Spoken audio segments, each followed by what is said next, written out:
la penumbra de los relatos más oscuros y perturbadores, continuamos nuestro viaje por el abismo de la mente humana. Si creíste haber escuchado todo en nuestra primera entrega, prepárate para sumergirte aún más en las profundidades del horror.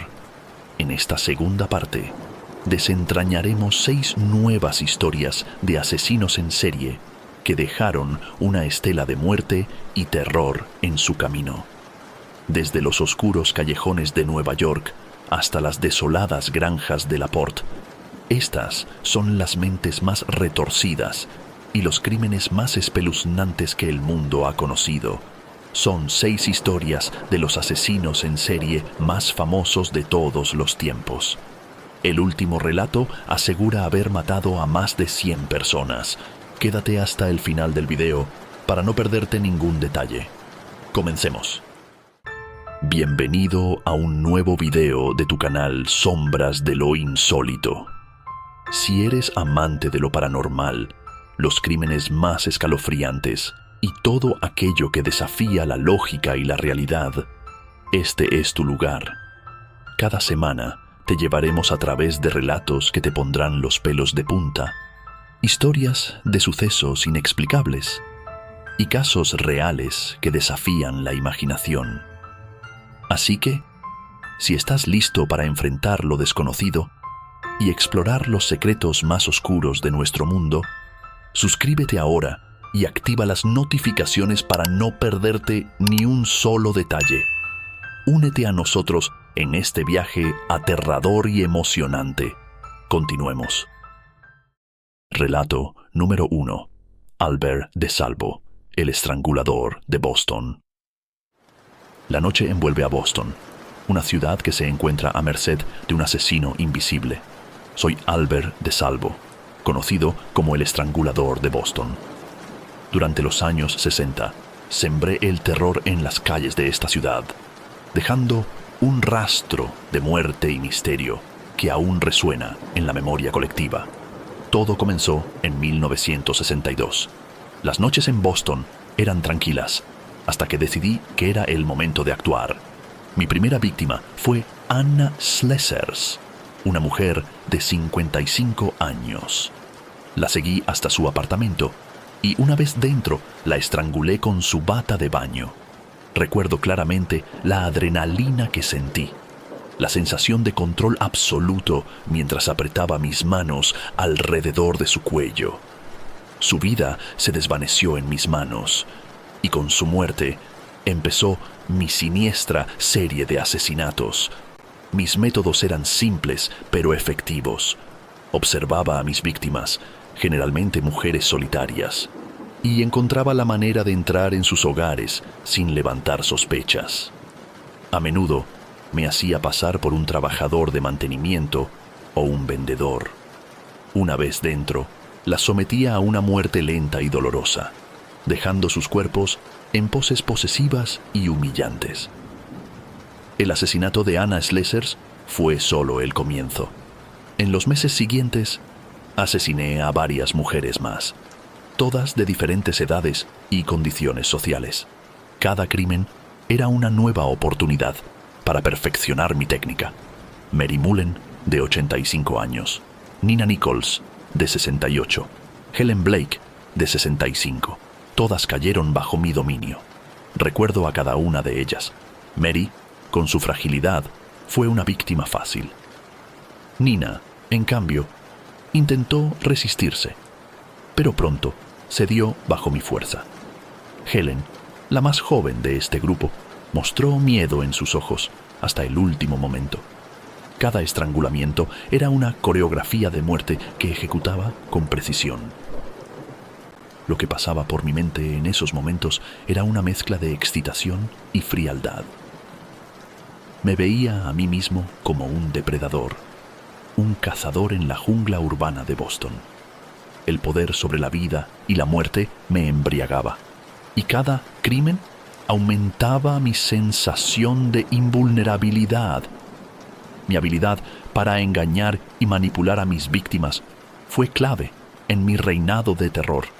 Siempre encontraba una manera de ganarme su confianza, ya fuera con una sonrisa amistosa o una excusa convincente. Recuerdo a Ida Irga, de 75 años, quien me dejó entrar pensando que era un trabajador del gas. Una vez dentro, la estrangulé con sus propias medias. El placer que sentía al ver la vida desvanecerse de sus ojos era indescriptible. Me aseguraba de dejar cada escena de crimen con una firma única, una marca que desafiaba a la policía a atraparme. A menudo dejaba las puertas abiertas, sabiendo que el descubrimiento del cuerpo causaría una conmoción aún mayor. La planificación y ejecución de cada crimen eran rituales que perfeccionaba con cada muerte. Me veía a mí mismo como un artista del horror, creando obras maestras de muerte y destrucción. La prensa me dio el nombre de El Estrangulador de Boston, un título que llevaba con orgullo. La histeria se apoderó de la ciudad, y yo me alimentaba de su miedo. Sabía que cada nuevo asesinato aumentaba mi leyenda y hacía que la policía se sintiera más frustrada. A pesar de mi éxito inicial, la presión de la policía comenzó a acercarse. En 1964 cometí un error. Mi última víctima, Mary Sullivan, de 19 años, fue encontrada con signos de agresión extrema. La brutalidad de este crimen llamó la atención de las autoridades y comenzaron a unir las piezas del rompecabezas. Fui arrestado por un delito menor y durante mi tiempo en prisión confesé mis crímenes a un compañero de celda. La policía, al enterarse de mi confesión, comenzó a investigarme más a fondo. Finalmente, en 1967, fui identificado como el Estrangulador de Boston y llevado a juicio. Mis crímenes fueron expuestos en toda su horripilante brutalidad, y la ciudad de Boston respiró aliviada al ver al monstruo tras las rejas. Fui condenado a cadena perpetua, y mi nombre se convirtió en sinónimo de terror y maldad. Relato número 2. Ed Gein, el carnicero de Plainfield. Plainfield, Wisconsin. Soy Ed Gein, conocido como el carnicero de Plainfield. Durante los años 50, mi nombre se convirtió en sinónimo de horror y locura. Nací el 27 de agosto de 1906 en La Crosse, Wisconsin. Mi infancia estuvo marcada por la figura dominante de mi madre, Augusta. Ella era una mujer extremadamente religiosa y autoritaria, que inculcó en mi hermano Henry y en mí una visión del mundo llena de pecado y decadencia. Augusta nos aisló del resto de la comunidad, enseñándonos que todas las mujeres, excepto ella, eran malvadas. Desde muy joven, mi vida giró en torno a mi madre. La adoraba y temía a partes iguales. Su muerte en 1945 fue un golpe devastador para mí, dejándome completamente solo en el mundo. Fue en ese momento cuando mi mente comenzó a desmoronarse y los oscuros deseos que había reprimido durante tanto tiempo comenzaron a surgir. La soledad y el aislamiento en la granja de Plainfield me llevaron a desarrollar un interés enfermizo por la muerte y la anatomía humana. Comencé a visitar cementerios locales por la noche, desenterrando cadáveres frescos para satisfacer mis macabras curiosidades. Desarrollé una habilidad espeluznante para desenterrar cuerpos sin ser detectado, llevándolos de vuelta a mi granja para experimentar con ellos. Mi primera víctima viva fue Mary Hogan, una tabernera local. La atraje a mi casa en diciembre de 1954 y la maté de un disparo. Luego llevé su cuerpo a la granja, donde comencé a desmembrarla y utilizar partes de su cuerpo para mis retorcidos proyectos. Fue el primer paso en mi descenso hacia la locura total. ¿Qué pasaba por mi mente mientras cometía estos actos atroces? Cada asesinato y profanación de cadáveres era una manifestación de mi obsesión por la muerte y mi deseo de revivir a mi madre. Intentaba recrear su presencia a través de mis macabros actos, utilizando piel humana para fabricar máscaras y trajes que me permitieran sentirme más cerca de ella. La prensa me llamó el carnicero de Plainfield, un título que reflejaba la brutalidad de mis crímenes. La histeria se apoderó de la comunidad y yo me alimentaba de su miedo. Sabía que cada nuevo asesinato aumentaba mi leyenda y hacía que la policía se sintiera más frustrada. Después de Mary Hogan, continué con mis macabros actos. En noviembre de 1957, secuestré a Bernice Worden, una ferretera local. La maté de un disparo y llevé su cuerpo de vuelta a mi granja. La desmembré y guardé partes de su cuerpo en mi casa, utilizando su piel para fabricar más objetos macabros. La policía finalmente comenzó a sospechar de mí cuando Bernice Worden desapareció. Al registrar mi casa, descubrieron una escena de horror indescriptible. Restos humanos, muebles y utensilios hechos de huesos y piel, y máscaras hechas de caras humanas. Mis crímenes finalmente salieron a la luz, revelando la magnitud de mi locura. El registro de mi granja marcó el final de mi reinado de terror. Fui arrestado y llevado a juicio, donde mis crímenes fueron expuestos en toda su brutalidad. La comunidad de Plainfield estaba conmocionada y horrorizada por lo que había hecho. El juicio fue un espectáculo mediático y mi nombre se convirtió en sinónimo de locura y depravación. A pesar de ser declarado mentalmente incompetente, mi historia no terminó allí. En 1968 fui juzgado nuevamente y esta vez me declararon culpable de asesinato en primer grado. Sin embargo, debido a mi estado mental, fui condenado a pasar el resto de mi vida en un hospital psiquiátrico. Si te aterrorizó la macabra historia de Ed Gein, el carnicero de Plainfield, y sus atroces crímenes, suscríbete a nuestro canal y dale me gusta al video para más relatos espeluznantes y oscuros. Déjanos tus comentarios también, para así poder ir mejorando nuestro contenido. Continuemos con el siguiente relato. Relato número 3. Elizabeth Bathory. Las sombras se extienden sobre el castillo de Chachtice, un lugar donde se entrelazan el lujo y el horror. Soy Elizabeth Bathory, conocida como la Condesa Sangrienta. Durante el siglo XVII, mi nombre se convirtió en sinónimo de crueldad y muerte. Nací el 7 de agosto de 1560 en el seno de una de las familias más poderosas de Hungría. Mi infancia estuvo marcada por el privilegio y el poder. Crecí en medio del lujo, rodeada de sirvientes y riquezas inimaginables. Sin embargo, desde temprana edad, experimenté episodios de violencia y crueldad que moldearon mi carácter. Mis padres, George y Anna Bathory, eran primos, una práctica común entre la nobleza para mantener la pureza de la sangre.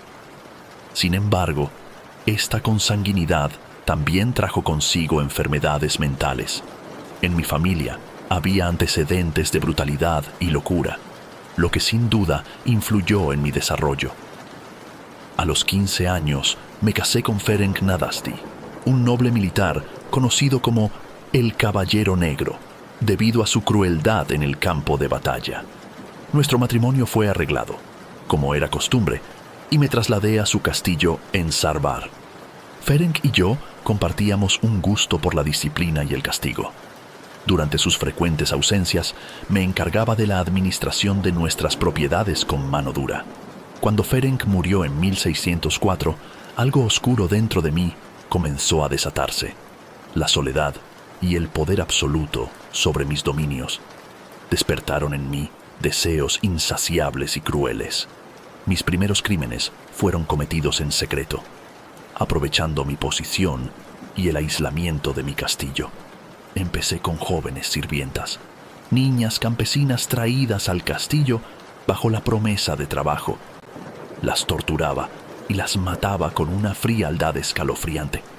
Sentía una extraña satisfacción al ver el miedo en sus ojos, al escuchar sus gritos que resonaban en los muros de Chachtice.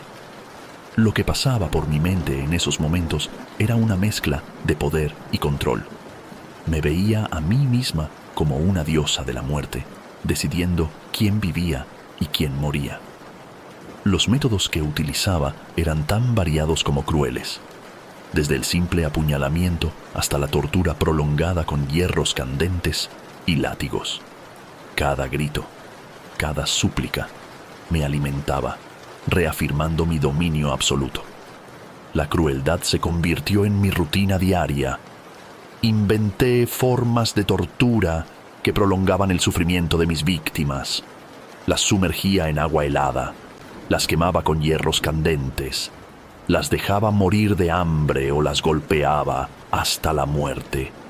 Era un ciclo interminable de dolor y sufrimiento, un testimonio de mi insaciable sed de sangre. Disfrutaba del miedo que mis actos generaban, la incertidumbre que se apoderaba de las aldeas cercanas. Mis acciones no eran meros asesinatos, eran rituales cuidadosamente orquestados para infundir terror. Me veía a mí misma como una artista de la muerte, utilizando herramientas y métodos para crear obras maestras de horror.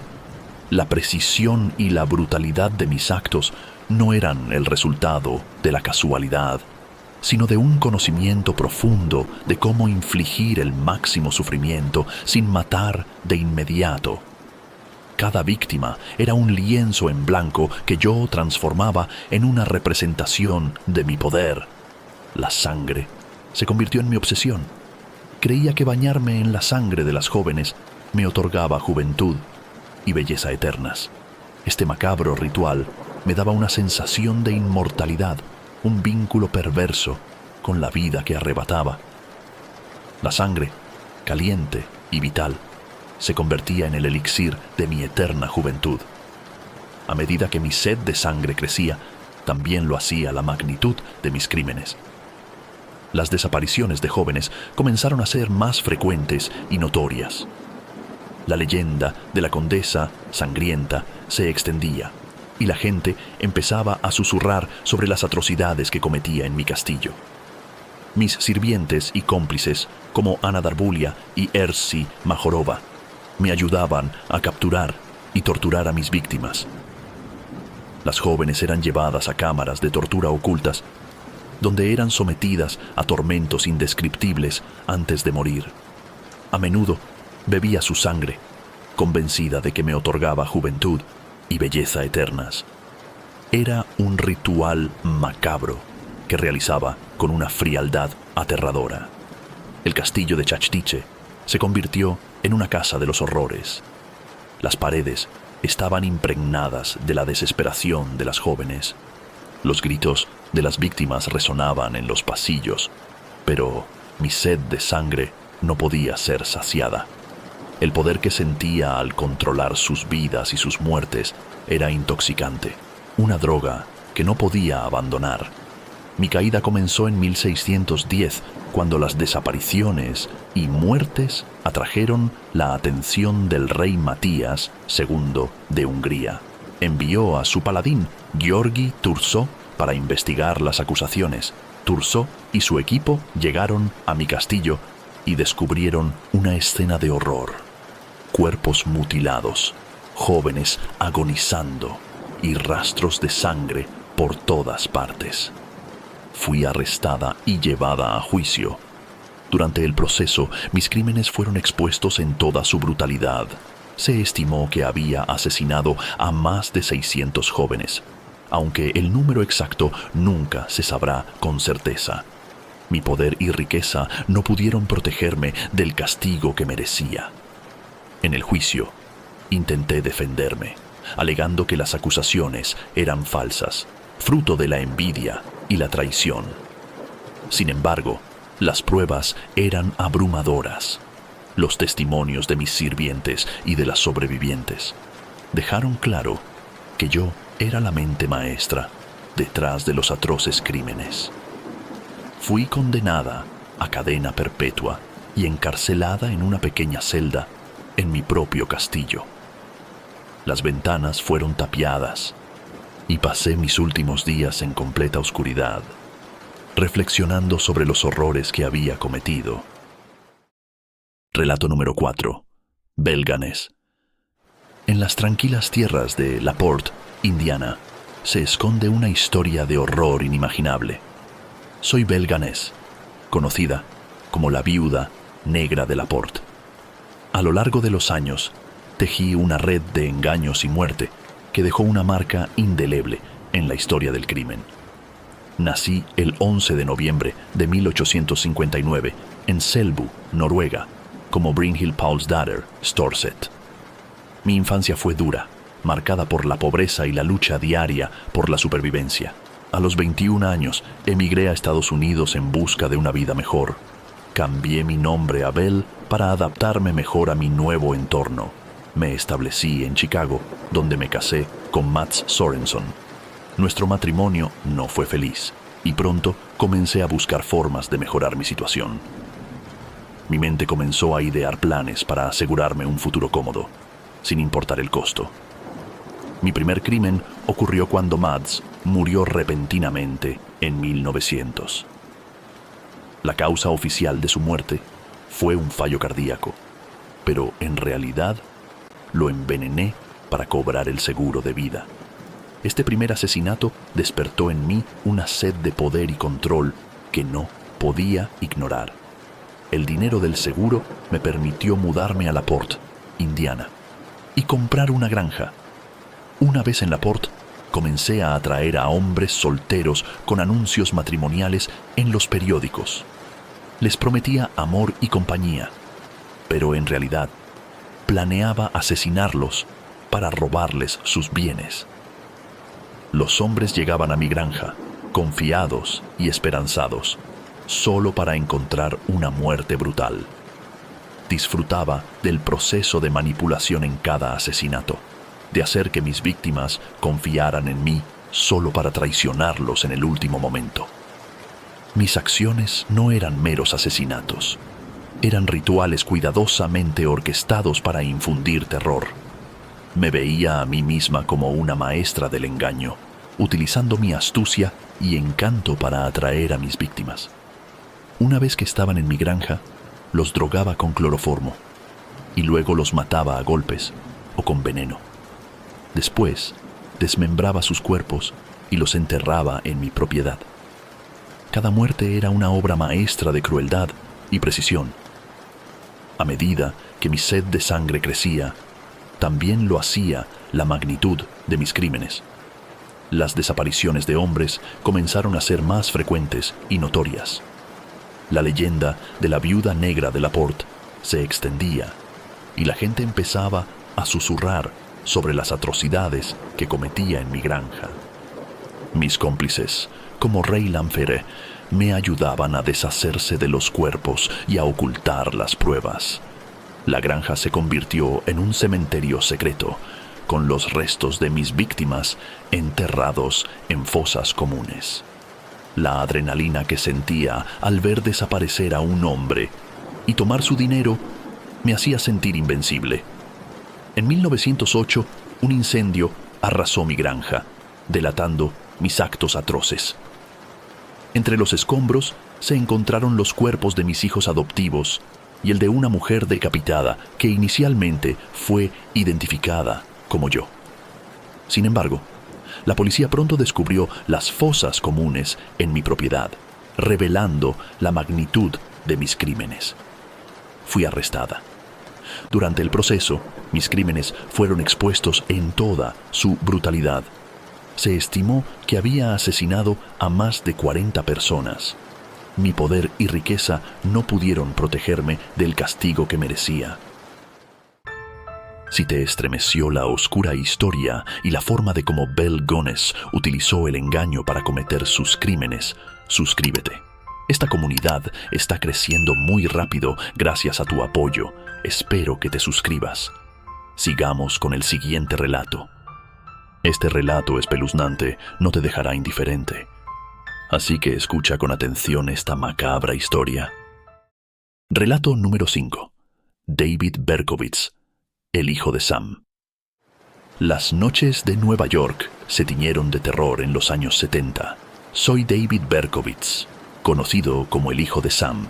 Durante un año, sembré el miedo en las calles de esta ciudad, dejando un rastro de sangre y desesperación. Mi historia comienza en el Bronx, donde nací el 1 de junio de 1953. Mi infancia fue difícil, marcada por el abandono y la adopción. Desde joven, sentí una profunda soledad y una creciente oscuridad en mi interior. La muerte de mi madre adoptiva en 1967 fue el catalizador que desató mi descenso hacia la locura. En 1975 escuché por primera vez la voz que me incitaba a matar. Esta voz, que identificaba como la del perro de mi vecino, Sam Carr, me ordenaba cometer actos horribles. Creía que el perro estaba poseído por un demonio y que debía obedecer sus mandatos. La paranoia y la obsesión se apoderaron de mí y pronto comencé a planear mis crímenes.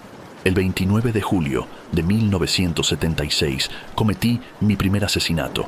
Era una noche calurosa de verano en el Bronx. Armado con un revólver calibre .44, me acerqué a un automóvil estacionado donde dos jóvenes, Donna Lauria y Jody Valenti, estaban conversando. Sin previo aviso, disparé varias veces, matando a Donna e hiriendo a Jody. La adrenalina y el poder que sentí al apretar el gatillo fueron indescriptibles. La policía no tenía pistas y yo me sentía invencible. Durante los meses siguientes, continué con mi racha de asesinatos. Mis víctimas eran principalmente parejas jóvenes, a quienes atacaba mientras estaban en sus autos. La oscuridad y el sigilo eran mis aliados, y cada disparo resonaba en la noche como una sentencia de muerte. Cada asesinato era una manifestación de mi deseo de obedecer a las voces que me atormentaban. No sentía culpa ni remordimiento. Para mí, cada víctima era un sacrificio necesario para apaciguar a los demonios que me perseguían. Me veía a mí mismo como un instrumento de destrucción, un enviado del mal. La planificación de cada crimen era meticulosa. Observaba a mis víctimas, conocía sus rutinas y elegía el momento perfecto para atacar. El poder que sentía al tener la vida de alguien en mis manos era intoxicante. Las cartas que envié a la policía y a la prensa eran una forma de jugar con ellos, de mantener el control y sembrar el miedo. Disfrutaba viendo cómo mis acciones paralizaban a la ciudad, cómo cada nuevo asesinato aumentaba la histeria y la desesperación. El 23 de octubre de 1976 disparé contra Carl Denaro y Rosemary Keenan mientras estaban en su coche en Queens. Ambos sobrevivieron, pero el miedo que sembré se extendió rápidamente. La ciudad estaba en vilo y la policía se encontraba impotente ante mis ataques. Mi siguiente víctima fue Christine Freund, a quien disparé el 30 de enero de 1977. Ella y su novio, John Deal, estaban sentados en su coche cuando abrí fuego. Christine murió y John resultó herido. Este patrón continuó y cada asesinato se convertía en un espectáculo macabro que mantenía a Nueva York en un estado de pánico constante. El 8 de marzo de 1977, Virginia Voskerichian, una estudiante universitaria, fue mi siguiente objetivo. La maté de un disparo mientras caminaba hacia su casa. La ciudad estaba sumida en el terror y la prensa comenzó a llamarme el asesino del calibre 44. Mi caída comenzó el 31 de julio de 1977, cuando disparé contra Stacy Moskowitz y Robert Violante en Brooklyn. Stacy murió y Robert quedó gravemente herido. Sin embargo, esta vez cometí un error. Un testigo vio mi coche y anotó la matrícula. La policía finalmente tenía una pista concreta. El 10 de agosto de 1977 fui arrestado frente a mi apartamento en Yonkers. Sabía que mi reinado de terror había llegado a su fin. Durante el interrogatorio, confesé mis crímenes y expliqué las voces que me habían llevado a matar. La policía y el público quedaron atónitos por la magnitud de mis acciones. Fui declarado culpable de 6 asesinatos y sentenciado a 365 años de prisión. La justicia finalmente me alcanzó, pero el terror que sembré en Nueva York dejó cicatrices imborrables. Durante mis años en prisión, comprendí que mis actos eran producto de mi propia locura, un hombre consumido por sus demonios internos. Acepté mi destino y traté de encontrar una forma de redención, aunque sabía que nunca podría borrar el dolor que causé. Vamos ahora con el último relato, considerado el mayor asesino en serie de Brasil. Relato número 6. Pedro Rodrigues Filho. Las calles de Brasil esconden secretos oscuros y aterradores. Soy Pedro Rodrigues Filho, también conocido como Pedrinho Matador. A lo largo de mi vida he dejado una estela de muerte y violencia, cobrando la vida de más de 100 personas. Este es mi relato, narrado desde mi propia perspectiva, donde descubrirán los oscuros pensamientos y métodos detrás de mis crímenes. Mi historia comienza el 17 de junio de 1954 en Santa Rita do Sapucaí, Brasil. Mi vida estuvo marcada por la violencia desde antes de nacer. Mi padre golpeó a mi madre mientras estaba embarazada de mí, dejándome con una deformidad en el cráneo. Crecí en un entorno de brutalidad y abuso, donde la violencia era una constante. Desde niño, la violencia se convirtió en mi compañera inseparable. Mis padres peleaban constantemente, y yo observaba, asimilando cada golpe, cada grito. A los 13 años, mi padre fue arrestado por golpear a mi madre, y desde entonces sentí un odio profundo hacia él. El abuso que sufrí y presencié moldeó mi percepción de la vida y la muerte. A los 14 años cometí mi primer asesinato. Maté al vicealcalde de Alfenas porque había despedido a mi padre, acusándolo de robar comida del colegio. Sentí una adrenalina indescriptible, una sensación de poder que nunca había experimentado antes. Fue en ese momento que descubrí mi destino: matar a aquellos que, según mi criterio, merecían morir. Mi vida se convirtió en una búsqueda constante de venganza. A los 18 años, maté a mi primo por haber embarazado a mi hermana y luego abandonarla.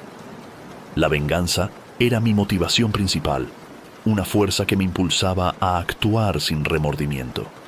No mataba por placer, sino por una retorcida percepción de justicia. Cada asesinato que cometía estaba meticulosamente planeado. Estudiaba a mis víctimas, observaba sus rutinas, y cuando llegaba el momento, actuaba con precisión mortal. Uno de mis actos más notorios ocurrió en Mogi das Cruzes. Invadí la boda del jefe del cártel que había matado a mi novia. Armado con una escopeta, maté a 7 personas y herí a otras 16. La sangre derramada en ese evento fue una declaración de guerra contra aquellos que habían osado cruzarme. Cada vez que mataba, sentía una liberación, un alivio momentáneo de la ira que me consumía. Sin embargo, esa sensación nunca duraba, y pronto volvía a buscar a mi próxima víctima.